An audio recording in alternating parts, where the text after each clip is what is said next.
Hi everyone, that's the painting as it stands now. We've done some work on the grasses in the foreground. I'm going to show you today, let me just flip you round. So yeah, I'm going to show you today how we're going to build up those layers, get those highlights in to really start to make that grass come to life and make it look more realistic. So let's get on with that now. Right, so this is the painting as it is now. I've started putting some of the layers and textures in for the grasses. And what I'm going to do now is show you how I did that as we apply some further highlights to these grasses to make bits of it kind of sort of jump up and come out, and to make it sort of not look too flat.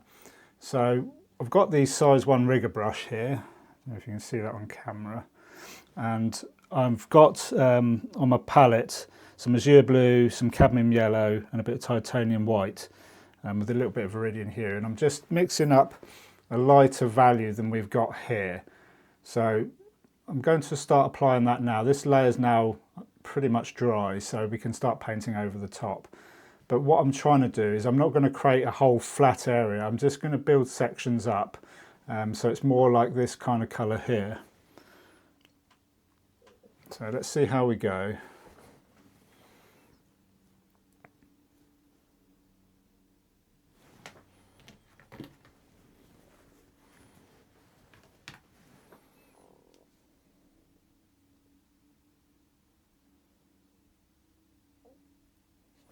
So what you're looking for is not too much paint, but thinned with liquid, and you just want little strokes for the most part, and we'll do some longer strokes as well, but all in sort of different directions as well. And that will help give your paintings that sense of realism.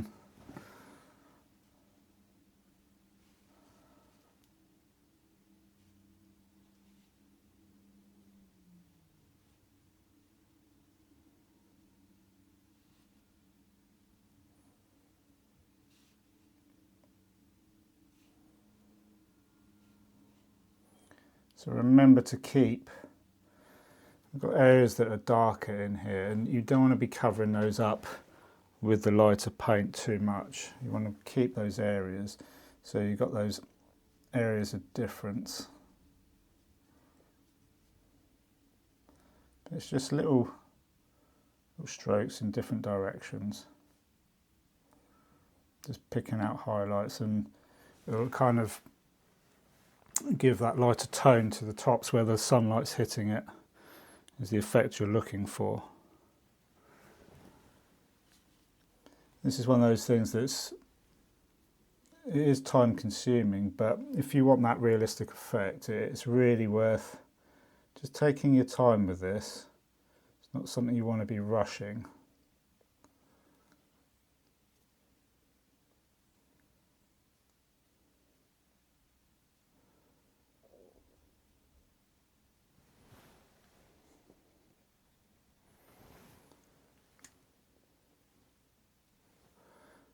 So I'm rolling the brush around just to take some of the paint off, just to get it into a point.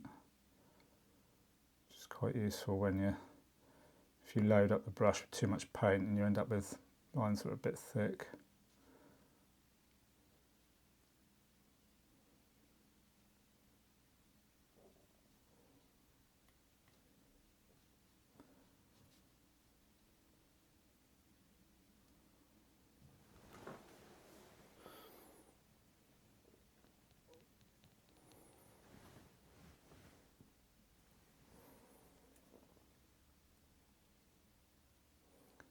And another tip that people might not think about when they're sort of beginning painting is, if you're right-handed, you want to be working right to left.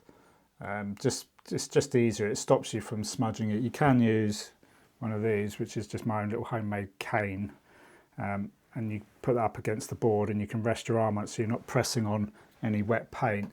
But if you learn to sort of get into the habit of working left to right, if you're right-handed, then that will definitely minimise the amount of smudging and things that you'll end up doing.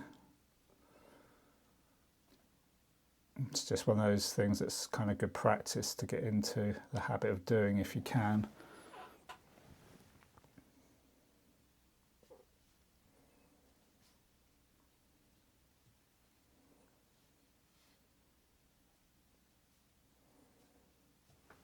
So we're just keeping the brush strokes very short at the moment. We will put some longer ones in, and we'll put some kind of more yellow ochre kind of tones in to simulate the dead grasses, because there's quite a lot of dead grass in this particular image, which I will try and pick out some of it and suggest some of it. But as always, I'm just referring to the reference photo just to make sure we're on the right track.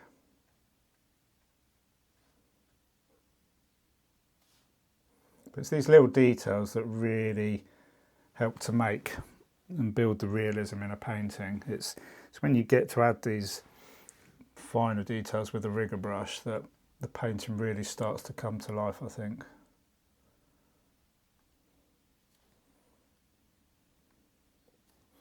It's about assessing what bits need those highlights when you're looking at your painting, and as always, you know, get up from your seat and have a look, take a step back and see how the tones and highlights are working. I mean, what I often do is I'll take a picture on my phone of the work in progress, and it's quite a good way to, you know, review it afterwards, and you can quite often see things that you miss when you're sitting right up against the painting. Just gives that another perspective on things, you know, which is absolutely a thing you want to be doing, you know,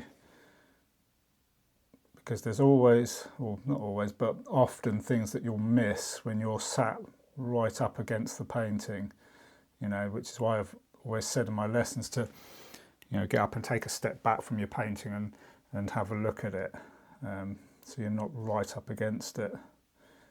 There's always areas that maybe not working quite as how you actually think it is.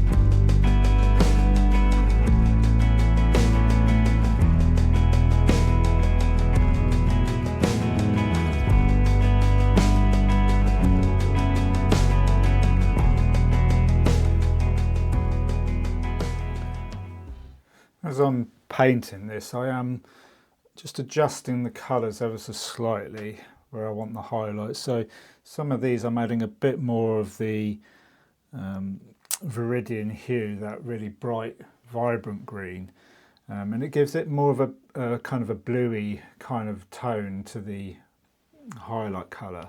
Some of it you want a bit more yellow in there, so a bit more cadmium yellow, and some of it you'll want a bit more of that blue side of the greens.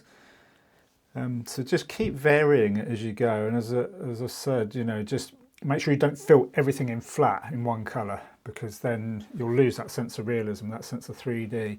But what I'll probably do is, this is quite flat here, there's no real texture, so where there's a bit of a distinct line, this is the shadow from the tree, but I'm going to probably extend some texture into here. Just to kind of, as you're going into that distance, obviously you'll lose the detail as you go into the distance, but in this foreground bit where you've got all this like really lush detail, there's a bit of a stark contrast here. So you want to look at those kind of areas, make sure there's no real stark differences between foreground and background in terms of where it needs to work, where you need that progression going backwards. So I will work on this bit a bit further once I'm happy with the highlights here. We're just going to integrate the background with the foreground there, but I'll show you how I do that. And please do let me know in the comments whether you want to see more kind of long form videos of this where I take you through every single part of the process, or whether you prefer to see shorter kind of sections, maybe time-lapsed and stuff. I mean, I have done some time-lapse and I have done more of the longer forms. I mean, for me personally, I like to show everything that I'm doing so people understand why I'm making the decisions I'm making as I go along. And I think, well, I'd like to think it's helpful, but so please do let me know. I'm happy to take on board people's ideas, and if there's something you'd specifically like to see in another video, if there's something you're struggling with or something you're not sure how to do, please do pop a comment under the video and I'll always get back to people. I'll always answer you, and it's good to hear from everyone. And I really enjoy that side of the video making, actually connecting with people.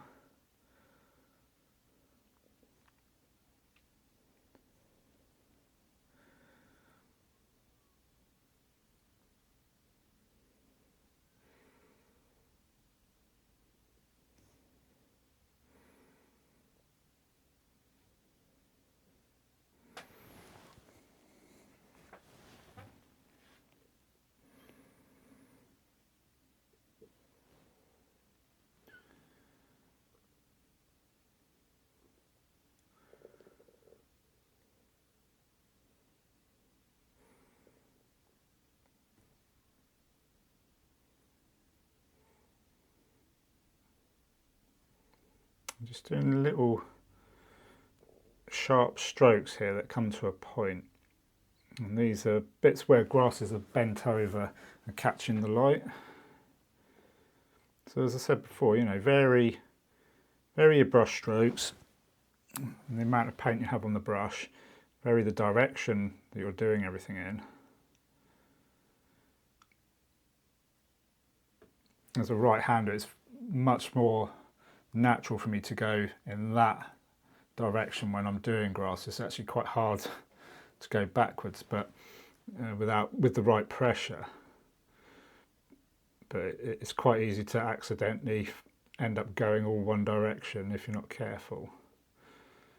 So just get these little kind of highlight colours where the grasses are catching the light.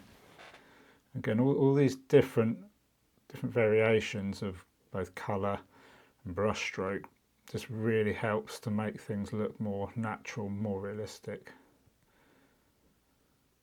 Grasses are made up of so many colours and textures.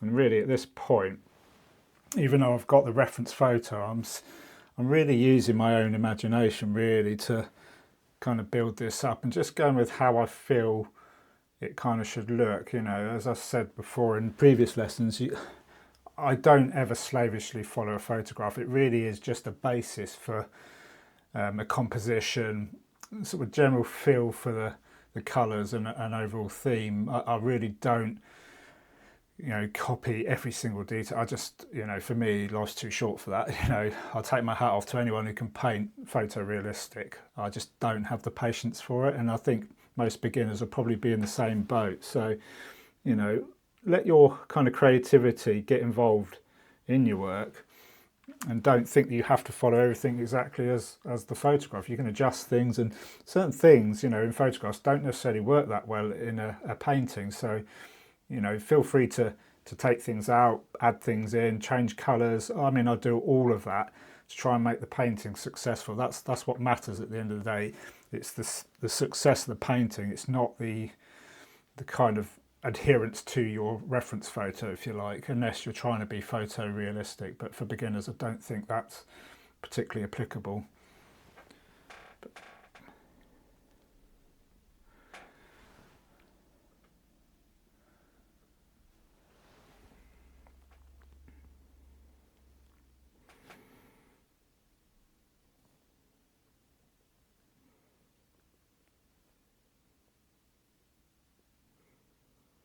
And we'll probably go with some even brighter highlights as well, but I'm probably going to let this dry for a bit, and then we'll come back to adding the kind of seed heads and things like that, the kind of you'll find that there's some sort of yellow, I can see some yellow flowers in the reference photo, but I'm going to work on this bit here, get that texture merging into the background there. But once this is dry, we'll come back and add the final details to that.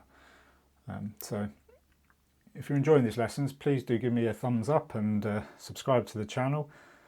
I think, as I've said before, you know, every single person that subscribes, you know, I really appreciate it. You know, it really helps me, helps the channel, and lets me know that I'm kind of on the right track with what I'm doing, because obviously I'm a very new channel, and you know, I want to be able to put content out that people enjoy watching, really, but also to pass on the things that I've learnt in 30 years of painting. But please do follow along, and hopefully see you in the next lesson.